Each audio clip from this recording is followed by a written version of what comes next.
What's up, everybody? Welcome back to Superpower Reviews. My name is Liam Smith.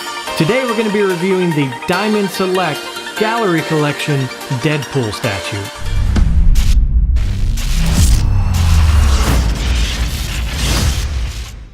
Alright, first thing, let's take a look at the box. This is the standard Diamond Select Toys window box. Has a window on all three sides. Flipping around to the side of the box, same exact logos on both sides of the box. And if we flip around to the back side of the box, have a full image of the statue here and a little bit of a backstory on Deadpool himself. And if you look at the bottom of the box, it's where it states that it was sculpted by Jean St. Jean. Okay, let's go ahead and get the Gallery Collection Deadpool statue out of the box and take a closer look at the details. Okay, I've got the Deadpool statue out of the box. Let's go ahead and take a look at what comes with the statue. Only accessories in this case are the two katanas. And right away, the first thing I noticed, as you can see here, they are a little bit warped. Right on the hilt, on the handles, they both bend up that way. The way they were packaged, it looks like, in the clamshell, they didn't sit exactly flat, and it caused them to be warped. Okay, so speaking of putting the katanas into the hands, fairly simple, nothing needs to come apart on these. As some of the other statues, you have to remove the cap. On this, you do not. Just has a square opening on his hand. Luckily, the katana covers that up because it looks fairly unrealistic. That one just slides in like that. And the second katana just slides right up into the hand. Just like that. Now, one thing I noticed is there is no option to mount the swords into the sheaths. It is solid at the top. There's no way to put those in there, which is fine because it would look a little strange having his arms back in attack position like that without the katanas in them. Now, right away, I just want to say I love the pose that they have him in here. It's a very dynamic pose, very action-oriented. It's not just standing there, not looking static. I love the way they did that, the swirling base, him coming out of it in attack mode with his katanas. Very cool setup. Let's start with the head sculpt. If you look at the details around the eyes, around the jawline, the mouth, the head itself, lots of fine wrinkles, fine lines, exactly the way you would expect Deadpool to look because he's very expressive, and they show that expressiveness very well throughout the eye area. Now, of course, this is a slightly different version. This is more of a comic book version more than it is the movie version. You can see the mask is slightly different.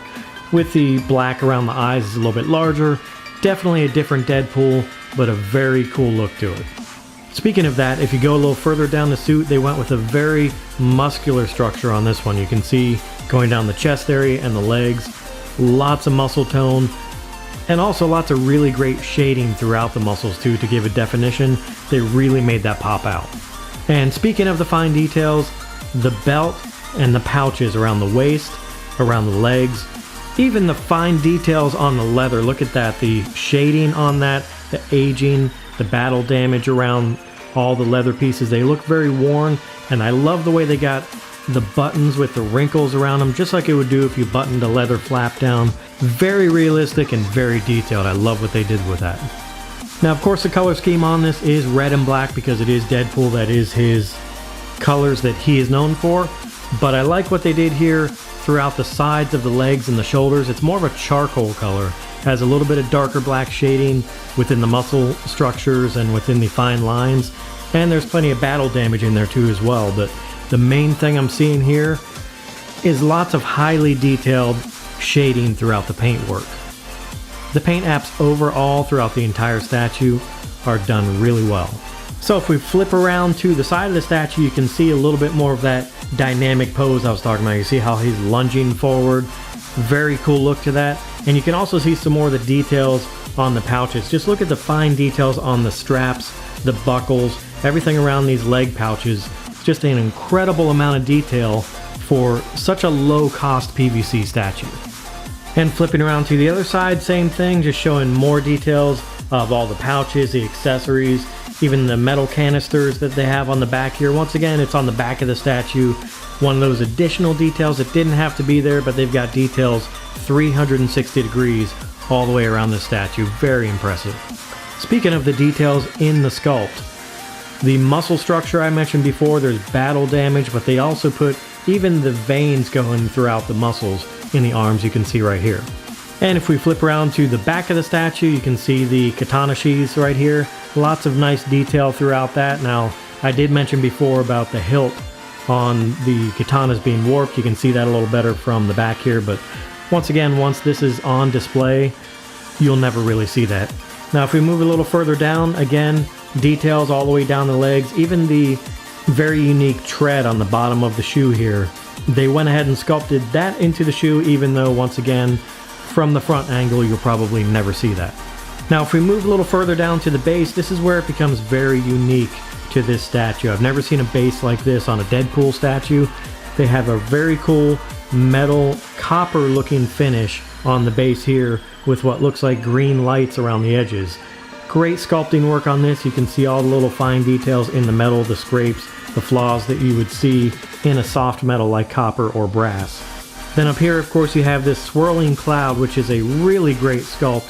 They did a really great job making this look like a realistic swirling smoke of some kind. Again, not exactly sure what the origin of this is, but it just looks really cool.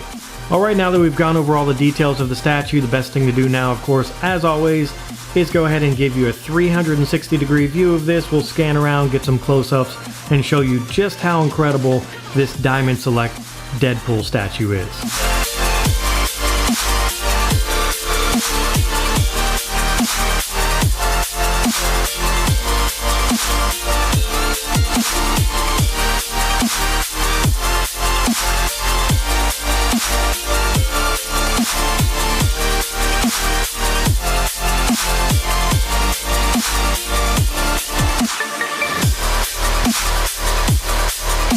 Alright, that's going to wrap it up for this review of the Diamond Select Toys Gallery Collection Deadpool.